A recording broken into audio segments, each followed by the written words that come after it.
구속사적 관점으로 본 스바냐서와 학개서에 대해서 말씀을 나누기를 원합니다. 스바냐서 주제는 여호와의 심판의 날과 여호와의 구원의 날입니다. 심판의 날은 1장 18절, 여호와의 구원의 날은 3장 17절입니다. 이것을 정합해 보면 2장 3절에 보시면은 여호와의 규례를 지키는 세상의 모든 겸손한 자들아, 너희는 여호와를 찾으며 공의와 겸손을 구하라. 너희가 혹시 여호와의 분노의 날에 숨김을 얻으리라. 겸손한 자들은 구원해주고 여호와의 분노의 날에 심판을 받을 자는 겸손하지 못한 교만한 자, 하나님을 대적하는 자는 심판을 받으리라, 이런 뜻입니다. 스바냐 이 뜻은 여호와 하나님 안에 숨겨지다, 이런 뜻입니다. 스바냐서는 여호와의 날을 강조한 책이라고 볼 수가 있는데요. 심판에 대한 경고입니다.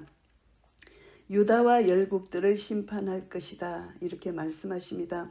BC 640년에서 630년경에 기록했고요. 이때는 어느 때냐 하면은 북왕국 이스라엘이 타락해서 아수르 제국에 이제 망하게 됐잖아요. 그 망한 지 거의 100년이라는 세월이 흘른 뒤입니다. 이때 이제 유다 사람들 속에 역사 속에 분명히 나타난 하나님의 진리를 깨닫지 못하고 이들은 종교적으로 우상 숭배에 빠졌고 사회적으로 각종 부패, 타락, 죄악에 물들어 있었던 것입니다. 이때 이제 하나님께서 스바냐 선지자를 세우셔서 타락한 유다에 대한 심판을 경고하시고 해결을 촉구하시는 것입니다. 그래서 이것을 보면은 이것이 결실을 맺어서 이제 요시야 왕 때 종교 개혁을 이루게 된 것이고요. 스바냐 선지자는 유다가 타락하고 우상 숭배에 빠지도록 조장했던 주변 나라들에게도 하나님의 심판이 속히 임할 것이라고 선포하면서 모든 피조물에 대한 하나님의 공의를 드러냅니다. 이 스바냐서는 아모스, 요엘 선지자들과 마찬가지로 심판의 날인 동시에 구원의 날인 여호와의 날을 강력히 예언하고 있습니다. 여호와의 날은 궁극적으로 신약에서 가르쳐주는 최후 심판의 날과 동일하다는 것을 알게 됩니다. 스바냐서는 3장에 불과한 짧은 예언서인데요. 여호와의 심판의 날, 구원의 날을 정확하게 선포해 주신 말씀이고요. 1장은 보면은 유다에 대한 심판이고 2장은 열방에 대한 심판이고 3장은 회복과 구원의 말씀으로 되어 있습니다. 여호와의 심판은 인간의 죄, 하나님에 대한 반역, 이것을 심판하신다는 것이고 여호와의 구원은 전적인 하나님의 은혜로 말미암아 구원해 내신다는 것이 해답입니다. 여호와의 날이 큰 날이 가깝고 가깝고도 힘이 빠르도다, 이렇게 표현을 합니다. 여호와의 날의 소리로다, 용사가 거기서 심히 애곡하는도다. 그날은 분노의 날이요 환난과 고통의 날이요 캄캄하고 어두운 날이요 구름과 흑암의 날이요 나팔을 불어 경고하며 경관성읍을 치며 높은 망대를 치는 날이로다. 1장 1절, 1장 14절에서 16절 말씀. 두려운 날이라, 이렇게 말씀하십니다. 그런데 마지막에 3장 17절에는 너희 하나님 여호와가 너희 가운데 계시니 그는 구원을 베푸실 전능자시라. 그가 너로 인하여 기쁨을 이기지 못하게 하시며 너를 잠잠히 사랑하시며 너로 인하여 즐거이 부르며 기뻐하시리라. 구원의 날인 것입니다. 그래서 이제 극적인 상반된 대조가 있는 이런 서신서인데요. 이 스바냐는 에레미야와 같은 시기입니다. 요시야 왕 때 세움받은 선지자인데요. 요시야 왕이 31년을 치리했는데 에레미야는 요시야 왕의 말기에 세움을 입었으면은 스바냐는 초기에 세움을 입었습니다. 이때 이제 그 할아버지 므낫세, 아버지 아몬 패역으로 인해서 극도로 타락한 시기에 이제 요시야 왕이 세워졌어요. 그래서 스바냐를 통해서 이제 요시야가 종교개혁도 일으키고 이런 영적 영향을 받게 된 것입니다. 창세기 6장 7절 말씀에 보면은 홍수 심판을 기억할 수가 있습니다. 나의 창조한 사람을 내가 지면에서 쓸어버리되 사람으로부터 육축과 기는 것과 공중의 새까지 그러하리라, 이렇게 말씀하셨는데 스바냐서에서 제일 먼저 나오는 것이 하나님께서 지면에서 모든 것을 진멸하리라. 이렇게 말씀하고 있습니다. 무시무시한 말씀을 하고 계시죠. 스바냐서 1장 2절 말씀입니다. 여호와께서 가라사대 내가 지면에서 모든 것을 진멸하리라. 마치 노아의 홍수를 기억하는 것 같습니다. 사람도 진멸하고 짐승도 진멸하고 모든 것을 진멸하겠다. 멸절하겠다. 이렇게 말씀하십니다. 그래서 하나님을 배반하고 쫓지 아니하는 인간, 사람들, 그리고 이제 이것은 오늘날 생각하면 교회 아니라고 생각할 수가 있습니다. 제사를 드리는 것 같은데 우상을 숭배하는 자들, 하나님께 제물을 갖고 왔는데 우상을 숭배하는 자들, 하나님이 냄새를 맡기 싫다 하실 정도로 이들은 하나님께 범죄한 자들이죠. 그리고 이제 교회 밖에서는 여호와를 찾지도 아니하며 구하지도 아니한 자, 불신자들, 이 두 부류에 대해서 경고를 하십니다. 그래서 하나님 여호와를 배반하고 쫓지 아니하는 자, 그리고 또 하나님을 모르는 자, 찾지도 아니하며 구하지도 아니한 자, 두 종류를 하나님이 심판하신다는 것인데, 교회 안에 있는 자, 여호와를 배반하고 쫓지 아니하는 자는 메시아 언약을 망각한 자들이다. 이렇게 생각할 수가 있습니다. 아브라함과 다윗에게 세워주신 그 언약, 메시아 언약을 망각한 자들, 이들은 열심히 모였고 열심히 제물을 하나님께 드렸지만 이사야서 1장 11절 말씀처럼 너희의 무수한 제물이 내게 무엇이 유익하뇨 이렇게 말씀하셨습니다. 그리고 이들은 이제 일월 성신을 섬긴 것을 하나님이 책망하십니다.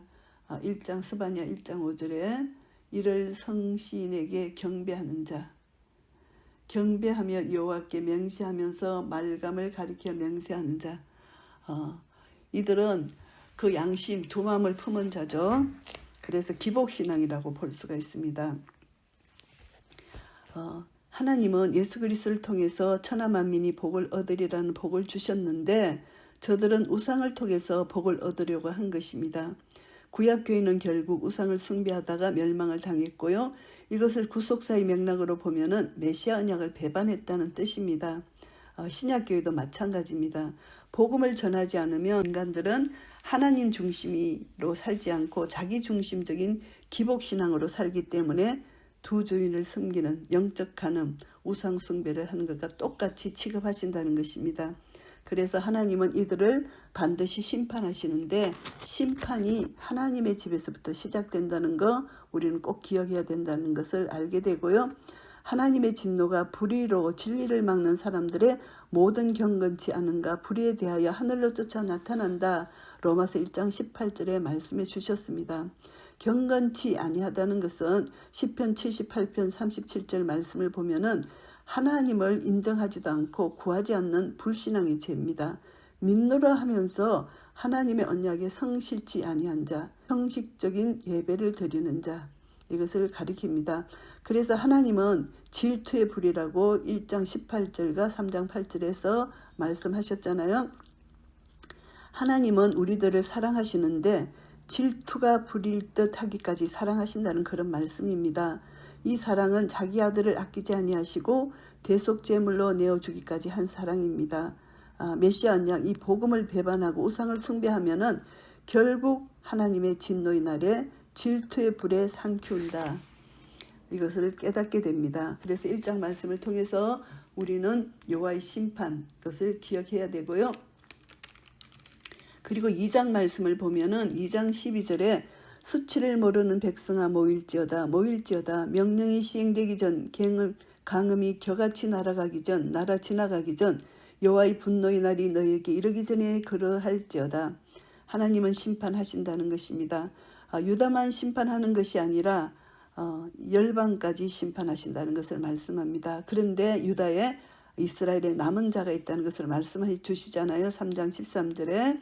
그래서 홍수 심판 때도 남은 자가 있었듯이 어느 시대를 막론하고 남은 자가 있다는 것입니다. 하나님의 구원 계획에는 하나님의 거룩하신 이름과 하나님의 명예가 걸려있기 때문에 이것을 반드시 이루신다는 것을 알게 되고요. 이제 유다의 심판뿐만이 아니라 블레셋, 모압, 암몬 이 열방에 대한 심판을 경고하시는데요. 열방은 이스라엘을 사방으로 둘러있는 이웃 나라들인데 그들도 교만했어. 스스로 커졌어. 만군의 여호와의 백성을 해방했다. 그것이 2장 10절 말씀입니다. 여호와의 백성을 해방한 것이 곧 하나님을 대적한 것이기 때문에 열방을 심판하는데, 그것도 이면에는 이들의 죄악 때문에 심판하시는 것입니다. 하나님은 공의의 하나님이시기 때문입니다. 그래서 이렇게 1장 심판, 3장 구원, 이 중간에 2장을 기록한 하나님의 마음을 볼 수 있다면은 환난 중에 있는 남은 자를 위로하시고 격려하시기 위해서 이렇게 기록했다, 이렇게 생각할 수가 있습니다. 그리고 이제 스바냐 3장 말씀은 심판과 구원, 이 두 부류가 나오는데요. 하나님은 심판도 하시고 은총을 베푸시는 이 구조로 기록되었는데요. 3장 1절에 보면은 패역하고 더러운 곳 포악한 그 성읍이 하 있을진저 그가 명령을 듣지 아니하고 교훈을 받지 아니하며 여호와를 의뢰하지 아니하며 자기 하나님에게 가까이 나아가지 아니하였도다. 이런 자들은 심판을 하신다는 거, 그것이 이제 하나님의 뜻이고요. 하나님은 또 구원해 내시는데, 나 여호와가 말하노라. 그러므로 내가 일어나 벌할 날까지 너희는 나를 기다리라. 내가 뜻을 정하고 나의 분한과 나의 진노를 쏟으려고 나라들을 소집하며 열국을 모으리라. 온 땅이 나의 질투의 불에 소멸되리라. 이렇게 하나님은 심판을 선언하시고, 이제 9절에 하나님은 구원하신다는 것입니다. 여호와의 날에 구원하시는데, 그때에 내가 열방의 입술을 깨끗게 하여 그들로 다 나 여호와의 이름을 부르며 일심으로 섬기게 하리니. 하나님은 교만한 자를 심판하시지만 하나님을 찾는 자들을 구원해 내시겠다는 여호와의 날에 임할 구원을 말씀하십니다. 여호와의 날은 심판의 날임과 동시에 구원의 날이라는 것이죠. 그래서 그날에는 성산에서 다시는 교만하지 않게 할 것이라 이렇게 말씀하십니다. 이스라엘의 남은 자는 악을 행치 아니하며 거짓을 말하지 아니하며 입에 게으른 혀가 없으며 먹으며 누우나 놀라게 할 자가 없으리라. 완전히 천년왕국 하나님 나라, 남은 자들 통해서 하나님이 구원해 내시는 하나님의 사랑을 말씀합니다. 시온에 따라 노래할지어다. 이스라엘아 기쁘게 부를지어다. 예루살렘 따라 전심으로 기뻐하며 즐거할지어다. 여호와가 너의 형벌을 제하였고 너의 원수를 쫓아내었으며 이스라엘 왕 여호와가 너희 중에 있으니 내가 다시는 화를 당할까 두려워하지 아니할 것이라. 완전히 평강의 나라, 하나님 나라죠. 의와 평강과 희락입니다. 이런 나라를 주시겠다. 여호와의 날에 구원의 날이 될 것이다. 이것을 말씀하시고요. 그날에 사람이 예루살렘에게 이르기를 두려워하지 말라. 시온아 내 손을 늘어뜨리지 말라. 강하게 하라는 것입니다. 그래서 너희 하나님 여호와가 너희 가운데 계시니 그는 구원을 베푸실 전능자시라. 그가 너로 인하여 기쁨을 이기지 못하여 하시며 너를 잠잠히 사랑하시며 너로 인하여 즐거이 부르며 기뻐하시리라 하리라. 하나님의 사랑이 이들을 기뻐하신다. 이들을 구원해 내신다. 이것은 예수 그리스도의 사랑, 성령의 능력으로 우리에게 임한다는 것입니다. 하나님께서 우리를 사랑하셔서 주님을 따르고 의지하는 남은 자를 통해서 하나님의 구원이 이루어진다는 것, 하나님의 약속, 신실하신 하나님은 1.1획도 틀림이 없이 약속을 이루시는 분이십니다. 그래서 이 약속을 통해서 그때의 여호와의 날에 이제 내가 너를 괴롭게 하는 자를 다 벌하고 저는 자를 구원하여며 쫓겨난 자를 모으며 온 세상에서 수욕받는 자로 칭찬과 명성을 얻게 하리라. 이제 이 마지막 예수님 재림 직전에 환난과 핍박 가운데서도 주님만을 의지하고 믿음을 지킨 자들에게 하나님이 이런 은혜를 주시는 것입니다. 내가 그때의 심판의 날, 여호와의 구원의 날, 이때 너희를 이끌고 그때 너희를 모을지라. 내가 너희 목전에서 너희 사로잡힘을 돌이킬 때에 너희로 천하만민 중의 명성과 칭찬을 얻게 하리라. 나 여호와의 말이니라. 하나님께서 믿는 자를 회복시켜 주시고 착하고 충성된 종아 잘하였다 칭찬해 주시고 하나님의 놀라운 은혜를 하나님 왕국에서 왕노릇 할 수 있는 그런 은혜를 약속해 주셨습니다. 하나님의 사랑은 놀라운 사랑입니다. 우리가 죄악 가운데 있을지라도 하나님은 선지자를 통해서 경고해 주시고 회개하고 돌아오는 자에게는 하나님 끝까지 보호하시는 남은 자의 구원이 있다는 것. 그래서 우리는 구원받은 이 마음, 구원받은 우리를 구원해 주신 하나님의 사랑을 끝까지 찬양하며 우리는 하나님의 구원의 기쁨을 감격하면서 날마다 하나님 나라를 누릴 수가 있는 것입니다. 하나님은 우리 중에 계시는 임마누엘 하나님이십니다. 하나님은 우리와 함께 거하시기를 원하시는 것입니다. 그래서 이 스가랴서를 통해서 하나님의 사랑이 어떠한 사랑인지, 너희 가운데 계신다, 우리 가운데 거하시는 임마누엘 사랑. 마태복음 1장을 통해서 예수께서 이 땅에 오신 것은 자기 백성을 저희 죄에서 구원하러 오셨는데 그 이름은 임마누엘이라, 하나님이 저희와 함께 계시도다, 이 말씀입니다. 그래서 하나님은 하나님을 믿고 따라가는 자, 그런 자들에게 함께 계시기를 원하시는 것입니다. 이것이 하나님의 아들 그리스도를 통해서 우리에게 대속의 은혜를 주시고 전적인 하나님의 은혜를 믿고 그 은혜에 감격하여 그 은혜에 감사하며 찬양하며 주님을 따르는 자들에게 하나님은 계속해서 이런 하나님 나라 기쁨을 누릴 수 있는 은혜를 주시는 것입니다. 우리가 스바냐서를 통해서 여호와의 날, 이제 예수 그리스도가 재림하신 그날을 소망하며 기다리는 우리에게 구원의 날이 반드시 임할 것입니다. 이 땅에 사는 동안 어렵고 힘들 한란과 핍박 가운데 있을지라도 지금 우리 개인적인 삶 속에서, 그리고 앞으로 예수님의 재림의 전까지 이 땅에서 이제 적그리스도가 나타나서 짐승의 표를 강요하고 우리 살기가 힘든 그런 때가 올지라도 오직 의인은 믿음으로 말미암아 살리라 한 하박국 선지자의 그 말씀을 듣고, 그리고 스바냐 선지자 여호와가 너희 가운데 계신다는 거, 구원을 베푸실 전능자라는 거, 이 하나님을 의지하고 믿고 따라갈 때 하나님은 끝까지 우리를 함께해 주시고 임마누엘로 함께해 주셔서 우리의 모든 것을 능히 감당하고 이길 수 있는 성령의 권능을 부어주실 것입니다. 이런 은혜가 우리 모두에게 있기를 간절히 바라고요. 그리고 이제 학계 선지서를 통해서 우리가 은혜를 나누는데요. 학계 선지자는, 이 학계란 뜻이 여호와의 절기라는 뜻입니다. 축복 잃은 자, 복을 잃은 자라고 생각한 낭망하고 실망한 자를 회복시키시기 위해서 하나님이 학계 선지자를 세우셨습니다. 성전 재건을 이제 독촉하는 그런 선지자인데요. 1장 8절 보시면은 너는 하나님의 전을 건축하라는 것입니다.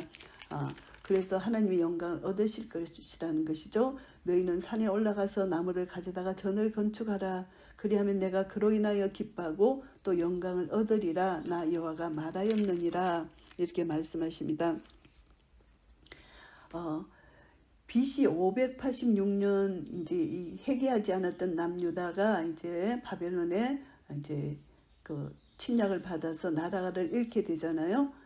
그래서 이제 나라를 잃은 가운데 이제 포로 기간 동안 이들이 이제 참 힘든 어려운 고난 가운데 살았지만 또 바벨론을 무너뜨리시고 하나님께서 바사 제국을 세우셔서 고레스 마음을 움직이셔서 포로였던 유다의 백성들을 귀국하도록 허락하시는 하나님의 사랑, 그 기간 중에 이제 포로 기한 후에 학계가 기한을 하는, 그래서 성전 재건을 중단된 성전 재건을 일으키는 이 학계의 사명입니다. 그래서 BC 520년경에 이 선지자 학계가 나와서 성전 재건을 독려하는 그런 내용입니다. 포로에서 돌아온 유다 백성들은 여전히 가난하고 비참한 생활을 했잖아요.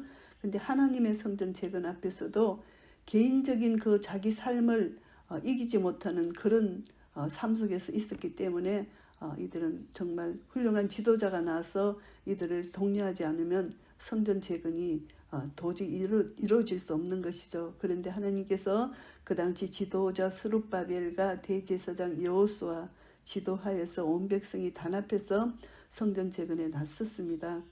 그리고 이제 학계를 통해서 재건될 성전의 영광, 또 순종하는 백성들이 임할 축복을 약속해 주시고요. 나아가서 그리스도를 통해서 하나님 나라가 완성된다는 참 해방과 구원의 약속까지 주신 그런 말씀입니다. 하나님이 포로 기한 후에 낭망하고 있는 이스라엘 백성들을 위로하기 위해서 이제 학계 선지자를 세웠는데요. 이 구약에 보면은 16명의 선지자가 있습니다. 포로 이전과 포로 이후의 선지자, 그렇게 이제 포로 기간 동안에 또 이렇게 세 부류죠. 포로 이전, 포로 기간, 포로 이후 세 시대로 이 선지자 활동을 나눌 수가 있는데, 학개, 스가랴, 말라기는 포로 이후에 활동한 선지자들인데요. 그 중에 제일 먼저 세움을 입은 선지자가 학개입니다. 그래서 포로 이후 시기는 회복기를 의미하는데요. 이 선지자들은 예루살렘의 심판을 경고하면서 한결같이 회복을 약속하는 그 하나님의 소망을 계속 심어주는 것입니다.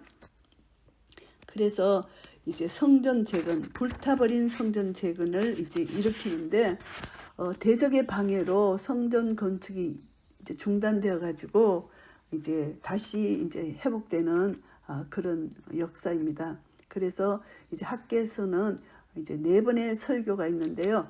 첫 번째 설교의 중심은 1장에서 나오는데요. 성전 건축을 촉구하는 말씀입니다.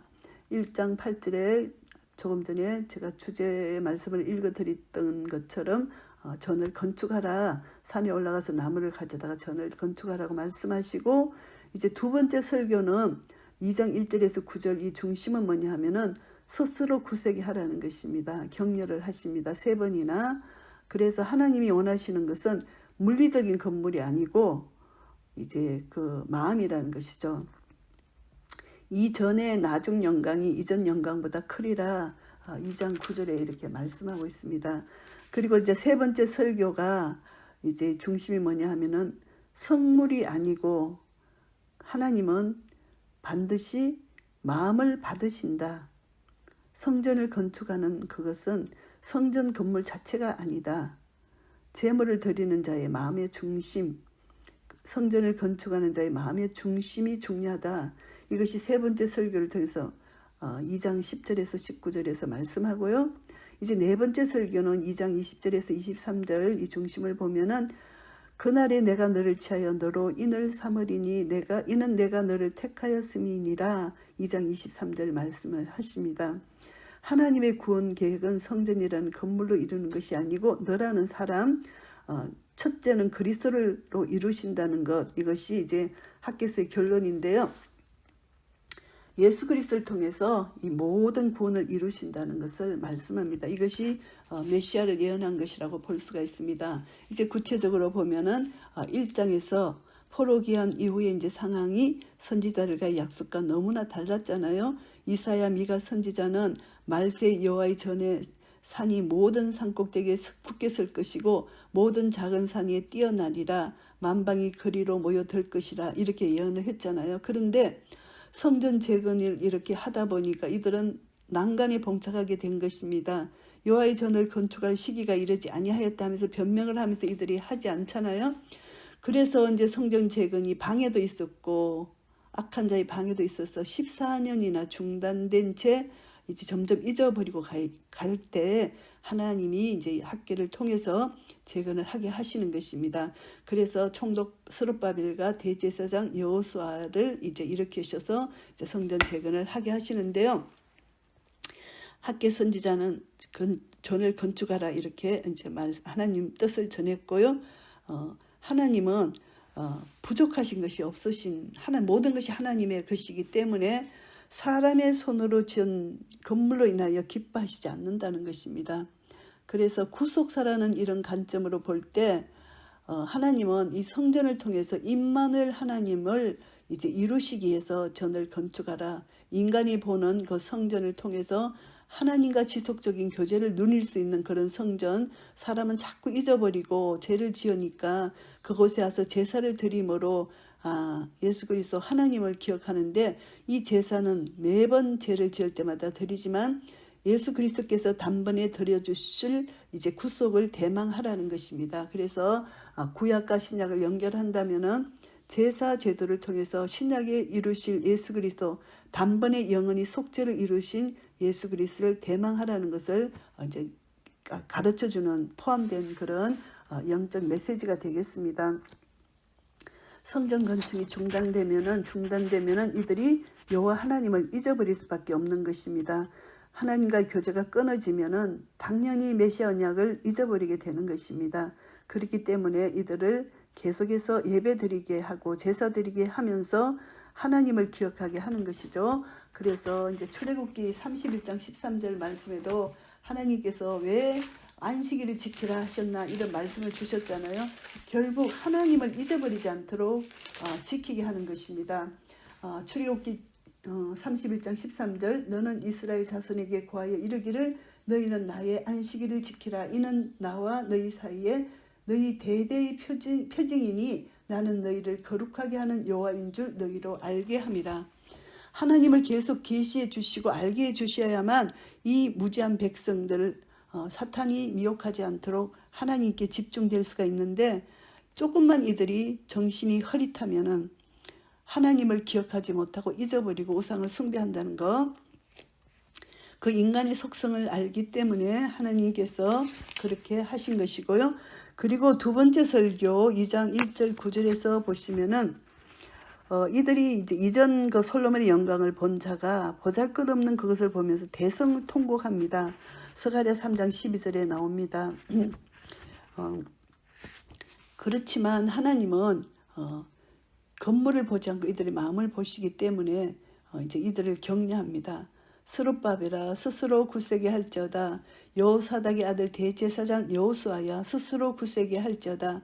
이 땅 모든 백성아 스스로 굳세게 하여 일할지어다 하면서 이들을 위로하고 격려하는 학개 선지자의 메시지입니다. 이 원동력은 내가 너희와 함께 하노라 만군의 여호와의 말이니라 이렇게 말씀합니다. 만군의 여호와께서 함께 하시겠다. 정말 임마누엘 하나님을 여기서 기억나게 하시는 것입니다. 2장 4절에 내가 너희와 함께 하노라. 임마누엘 하나님, 예수 그리스도를 통해서 임마누엘을 다시 이 땅에 회복시켜 주신 하나님의 사랑. 그래서 이스라엘 백성들에게 하나님이 함께 하시기 때문에 두려워하지 말고, 또 성령님이 함께 하시기 때문에 두려워하지 말고, 그들에게 세워주신 언약이 있기 때문에 두려워하지 말라는 것, 하나님이 보장해 주셨다는 것 우리는 깨달아야 됩니다. 그래서 말씀이 육신이 돼 우리 가운데 거하시는 임마누엘, 우리가 그 영광을 보니 아버지의 독생자의 영광이요 은혜와 진리가 충만하더라. 요한복음 1장 14절에서 성취될 임마누엘 하나님의 영광을 우리에게 보여주셨고요. 그리고 세 번째 설교에서는 2장 10절에서 19절 세 번째 설교에서는 강조하는 것이 뭐냐면은 성전을 재건하고 한 모든 것이 그 건물이 아니다. 사람의 심령이 중요하다.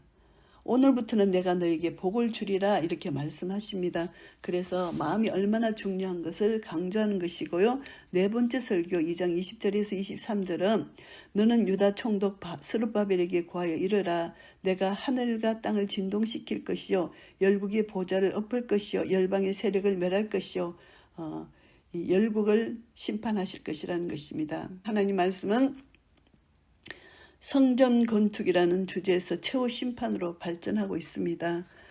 조금 있으면 내가 하늘과 땅과 바다와 육지를 진동시킬 것이다. 이렇게 말씀하십니다. 히브리서 12장 28절 29절은 그러므로 우리가 진동치 못할 나라를 받았은즉 은혜를 받자. 이로 말미암아 경건함과 두려움으로 하나님을 기쁘시게 섬길지니 우리 하나님은 소멸하는 불의 시민이라. 하나님을 의지하고 나아갈 때 심판을 받지 않고 하나님이 구원해 내신다는 것을 약속해 주셨고요. 그래서 성전 건축으로 시작한 학개서는 성전이라는 건물로 끝맺는 것이 아니고 내가 너를 취하고 너로 인을 삼으리니 내가 너를 택하였음이라. 하나님이 택하셨다는 거. 결론이 하나님 스룹바벨 예표의 인물이 예수 그리스도 예언의 말씀을 성취해 주시는 그런 말씀으로 볼 수가 있습니다. 학개서는 성전을 건축하라는 명으로 시작해서 전 역사를 하였지만 중단되었고 성전 건축이 재개되고 이것은 성전을 완공했다는 기사는 없지만 그렇지만 이 성전이 완공되었고 하나님 나라 회복은 성전이라는 건물로 이루어지는 것이 아니고 나를 위하여 한 몸을 예비하셨도다. 히브리서 10장 5절 말씀처럼 여기서 나오는 너라는 그리스도의 대속을 통해서 잃어버렸던 자기 백성들을 우리 죄인들을 찾아오신 임마누엘 하나님 우리 주 예수 그리스도이십니다. 그래서 죄의 삭선 사망이기 때문에 예수님이 내 죄를 대신해서 십자가에 달려 돌아가시러 이 땅에 오신 것입니다. 그리고 히브리서 에베소서 2장 21절 22절 말씀해 보시면은 그의 안에서 건물마다 서로 연결하여 주 안에서 성전이 되어가고 너희도 성령 안에서 하나님의 거하실 첫소가 되게 하여 예수 안에서 함께 지어져 가느니라. 구속함을 얻은 성도들로 이루어진다는 것을 말씀합니다. 그래서 하나님의 백성들을 모으시고 마지막 때 하나님의 영광을 받으시고 우리는 영광 중에 계신 예수 그리스도의 재림을 소망하며 기다리게 되는 것입니다. 그래서 이스라엘 백성들을 이루하시고 격려하시는 하나님의 사랑, 우리는 끝까지 이 하나님의 사랑을 붙들어야 됩니다. 임마누엘 하나님, 지금도 우리 함께 계십니다. 내 안에 계십니다. 성전이 되어서 들어와 계십니다.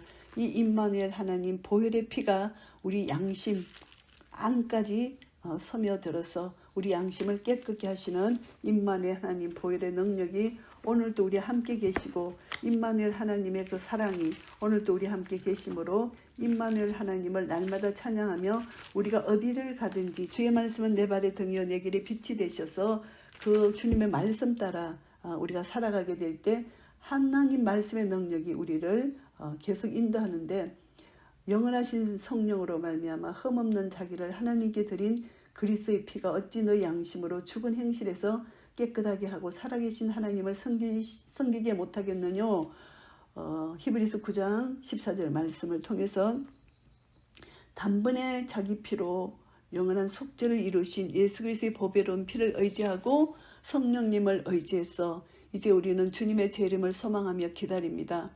그런데 임마누엘 하나님이 오늘 또 나와 함께 계신다는 것을 믿는 믿음 안에서 우리가 주님의 재림을 소망하고 기다릴 때 어떤 환난과 핍박 속에서도 우리는 믿음으로 승리할 수 있을 것입니다. 예수님의 보혈의 피 능력이 있습니다. 복음이 능력이 있습니다. 모든 믿는 자에게 구원을 주시는 하나님의 능력이 예수 그리스도의 보배로운 피로 이미 다 이뤘다. 승리를 우리에게 주셨습니다.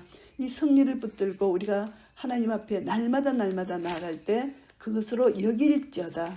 나는 그리스도와 함께 죽었고 그리스도와 함께 산다는 것을 날마다 여길 때 믿음으로 내가 그리스도와 함께 죽었고 그리스도와 함께 살았다는 것을 믿는 믿음 안에서 살아갈 때 우리는 그 믿음이 하나님 보좌에 상달되고 믿음으로 살아갈 때 그 믿음에 힘이 있고 능력이 있어서 하나님을 의지하는 자에게 하나님은 날마다 새 힘을 공급해 주십니다. 독수리가 날개쯤 올라가는 새 힘을 공급해 주시고 그 힘의 능력으로 살아갈 때 하나님은 우리의 힘이요 방패요 우리의 노래요 우리의 산성이시요 우리의 피할 바위가 되십니다. 이런 은혜가 우리 모두에게 있으시기를 예수 그리스도 이름으로 축복합니다. 아멘.